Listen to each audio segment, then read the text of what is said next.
नमस्कार। आज हम बात करने जा रहे हैं इनकम टैक्स की।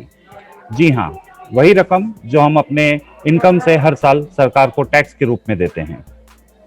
2020 में वित्त मंत्री निर्मला सीतारामन जी ने एक नया टैक्स रिजीम को इंट्रोड्यूस किया, जो कि बहुत सक्सेस नहीं हुआ क्योंकि काफ़ी लोगों ने उसमें उत्साह नहीं दिखाया। तो चलिए हम बात करते हैं अपने इनकम टैक्स विशेषज्ञ से। हमारे साथ जुड़ रहे हैं डिलॉयट से नितिन जी। नितिन जी, आपका बहुत स्वागत है हमारे शो पे। तो आप हमारे दर्शकों को ये बताएंगे कि जो नया टैक्स रिजीम है उसमें कोई डेटा हमारे पास है जो बता सकता है कि कितने लोग गए हैं, क्योंकि ज़्यादातर हमें पता चल रहा है कि 20% लोग भी नए टैक्स रिजीम में इनरोल नहीं किए हैं या माइग्रेट नहीं किए हैं। हाँ, नमस्कार जी पीयूष जी।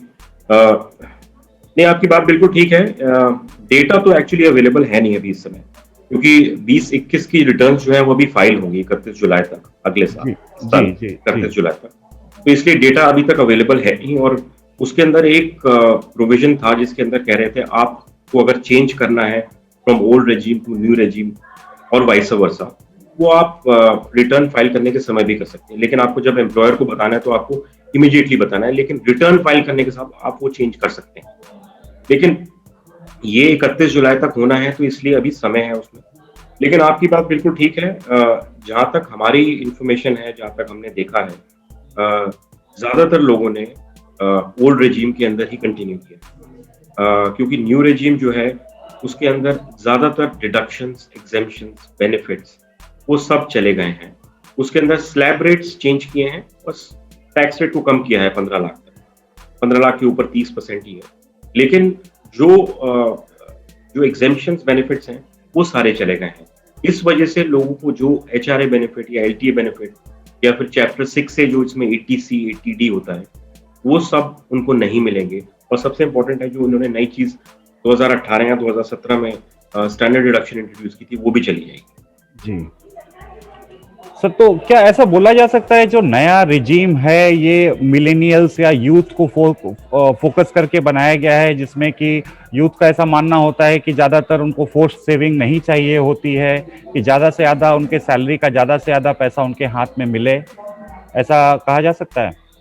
ऐसे एक्चुअली प्रोपोर्शन तो मेरे हिसाब से कम ही होगी मिलेनियल्स की, बिकॉज मेनली आप देखते हैं बीपीओ पॉपुलेशन है या फिर अदरवाइज जो यंग जनरेशन है। आपकी बात एक तरह से मैं सहमत हूँ कि वो उनको इमीडिएट कैश चाहिए होता है। They don't want to invest for future. लेकिन ये बात पूरी तरह से ठीक नहीं है, क्योंकि कारण ये है कि अगर सरकार ने ये नया प्रावधान लाए थे जिसके अंदर इन्होंने बोला था कि नए रेजिम में ले जाएंगे, उसका ऑब्जेक्टिव मेनली है कि वो सिंप्लीफाई करना चाहते हैं इसको। वो ये नहीं चाहते कि इतनी सारी की एग्जेम्पशंस, डिडक्शंस ये सब मिले, इससे कि आपका रिटर्न फाइल करना भी थोड़ा आसान रहता है, क्योंकि आप उसके अंदर जो एक सिंपल स्लैब रेट है उसके हिसाब से आपने फाइल किया और क्लोज किया।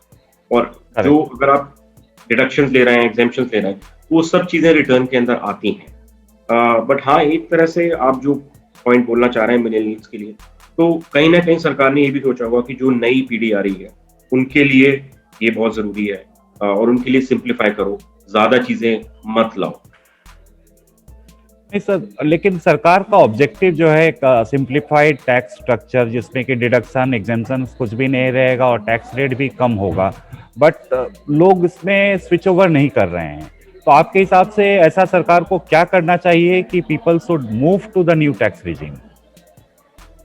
देखिए पीयूष जी, अगर आप इसको देखें, इतने सालों से लोगों ने ETC, 80D, 80C का बेनिफिट अगर देखते हैं तो 1.5 लाख रुपए का है। 80D का बेनिफिट जो है 75,000 रुपए का है। अगर आप 25,000 फैमिली के लिए करते हैं, 50,000 अपने सीनियर सिटीजन पेरेंट्स के लिए करते हैं, इंटरेस्ट है आपका सेविंग बैंक पे। 2 लाख का आपका हाउसिंग लोन का बेनिफिट है इंटरेस्ट का। और उसके अलावा कई और बेनिफिट्स हैं जो टेक्निकली चले जाते हैं। करेक्ट। अगर सरकार ने ये किया था, लोग अभी भी इन्वेस्ट तो करते रहेंगे, उनको सिर्फ ये कि डिडक्शन नहीं मिलेगी, ये चीज हमें ध्यान में रखनी है। लेकिन अगर सरकार ये नई चीज लाई थी, उनको अगर एक चीज ये सोच लेनी चाहिए कि अगर हम जो नई चीज करना चाह रहे हैं उसके अंदर या तो हम टैक्स रेट को और जो स्लैब्स हैं उनको या तो इंक्रीज कर दें।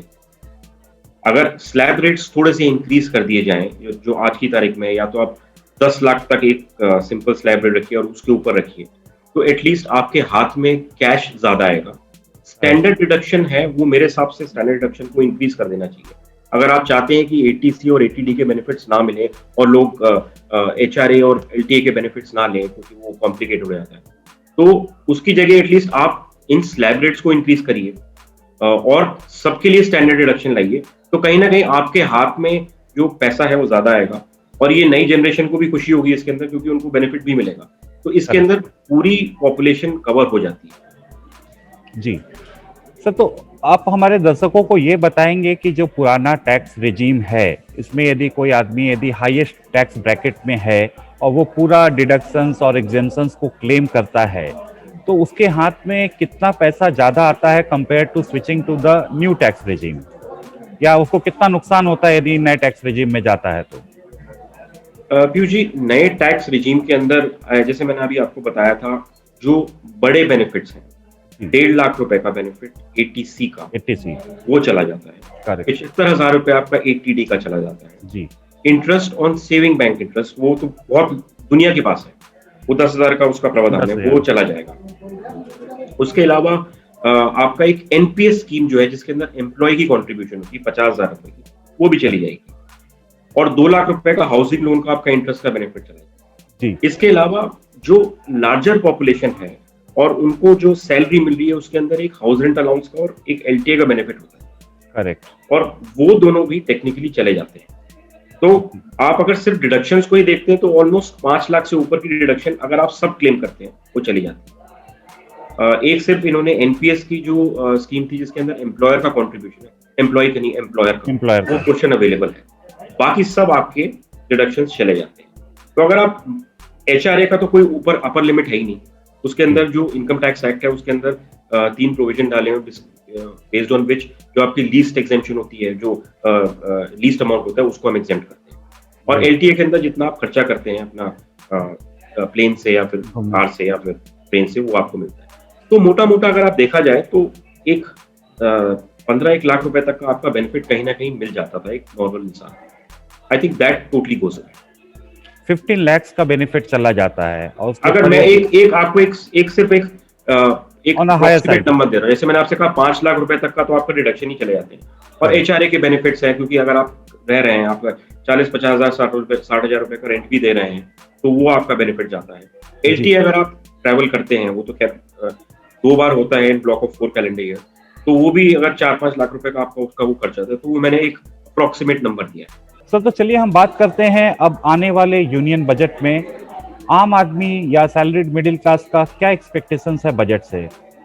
स्पेशली देखा जा रहा है कि ये कोविड के बाद बजट आ रहा है। एफएम निर्मला सीतारामन जी ने खुद भी कहा है कि ये 1 इन अ लाइफ टाइम बजट होगा। तो व्हाट आर द एक्सपेक्टेशंस? ये ऑलरेडी उन्होंने एक्सपेक्टेशंस काफी बढ़ा दिए हैं पब्लिक के, तो आपको क्या लगता है कि सैलरीड क्लास इस बजट से क्या एक्सपेक्ट कर सकता है?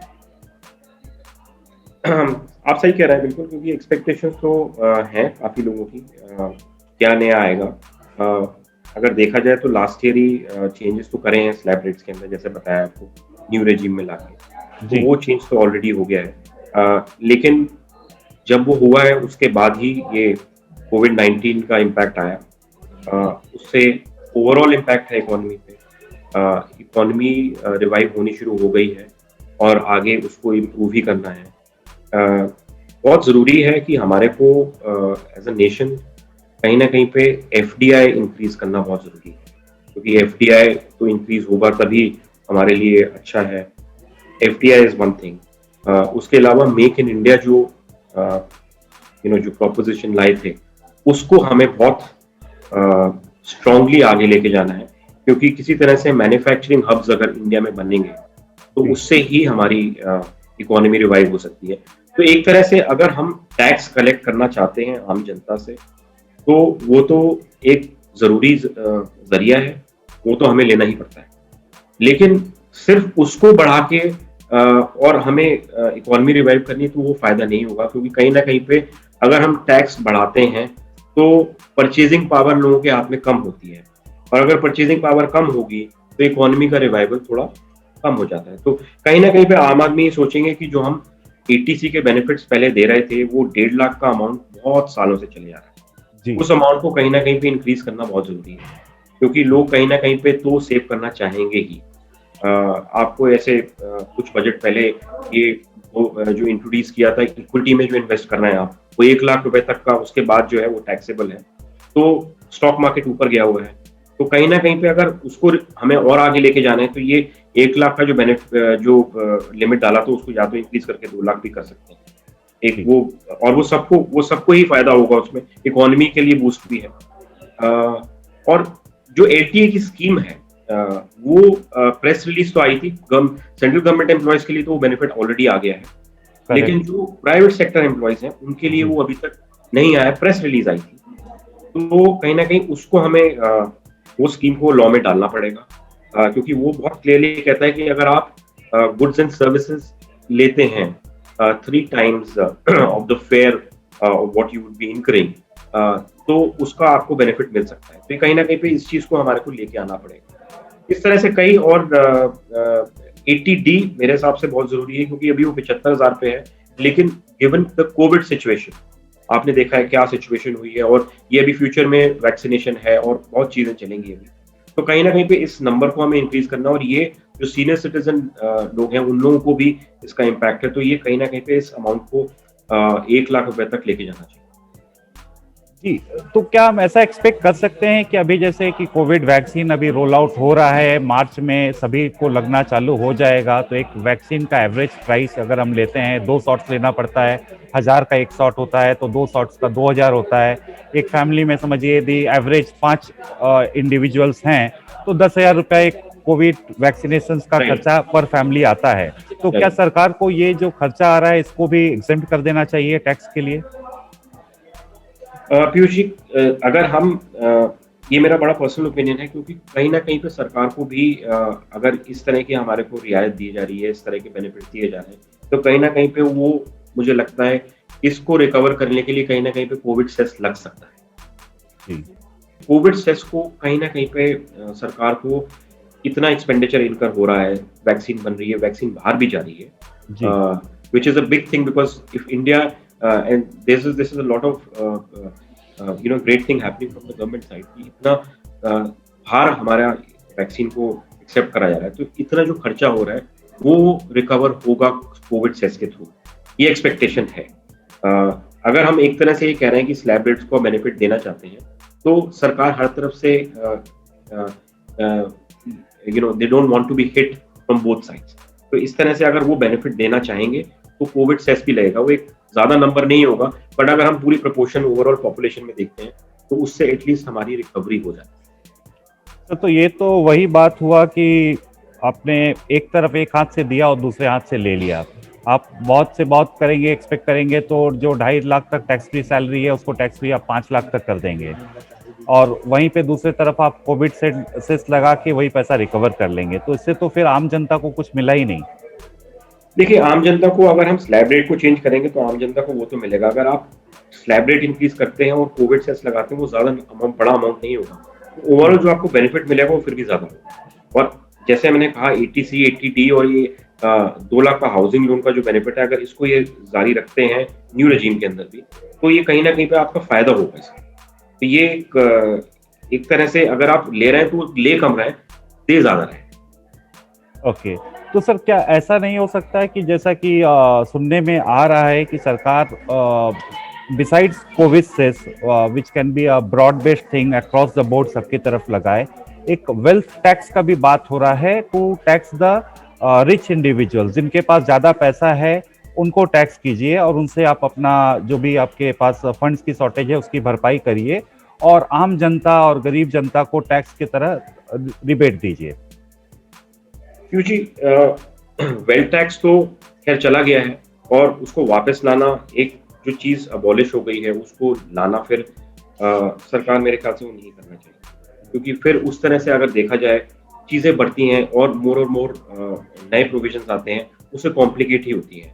अगर मैंने कुछ आंकड़े देखे थे, उसके अंदर कुछ जो समझ आ रहा है वो ये है कि 1 करोड़ से ऊपर की जो रिटर्न्स फाइल हुई है वो 62,000 के करीब हुई है, 62,380 एक कुछ नंबर मैंने देखा था जी। तो अगर हम वो 62,380 का नंबर देख रहे हैं 1 करोड़ से ऊपर, that number is very low. तो हम एक सुपर रिच को टैक्स तो कर रहे हैं, वो प्रावधान बिल्कुल ठीक है, क्योंकि अगर इनकम अर्न करी जा रही है तो उतना सरकार को पे करना चाहिए, बट रिटर्न्स कितनी फाइल हो रही है वो तो इतनी ही है। तो अगर आप उस तरह का प्रावधान ले भी आएंगे, अगर इसको जो एज ऑफ नाउ जो 1 करोड़ से ऊपर हैं वो ऑलमोस्ट 50 लाख से 1 करोड़ तक आई थिंक 35% ऑलरेडी पे कर रहे हैं, 1 करोड़ से ऊपर 37-38 पे कर रहे हैं, और उससे ऊपर जो है वो ऑलमोस्ट 42-43% टैक्स पे कर रहे हैं, तो ऑलरेडी वो नंबर हाई है। तो वेल्थ टैक्स इंट्रोड्यूस करके एक नया प्रावधान आएगा, उसमें और प्रॉब्लम्स आएंगी, नई चीजें आएंगी, नए रिकॉर्ड्स रखने पड़ेंगे, तो वो कहीं ना कहीं कॉम्प्लिकेट हो जाएगी सिचुएशन। तो अगर आपको करना है तो ये एज मैंने जैसे बताया आपको 42% 43% कर रहे हैं, अगर आप उसको फर्दर इंक्रीज करना चाहते हैं उसमें कोई बुराई नहीं है, क्योंकि वो जो सुपर रिच पे कर रहे हैं वो सुपर रिच कहीं ना कहीं पे एटलीस्ट गवर्नमेंट को पे बैक करेंगे। तो वहां पे उस स्लैब पे अगर आप इंक्रीज करना चाहते हैं तो उसमें कोई बुराई नहीं। जी जी सर, धन्यवाद हमसे बात करने के लिए, और हम आपसे जुड़े रहेंगे बजट के दौरान भी। Nice talking to you sir. Thank you Piyush ji, नमस्कार।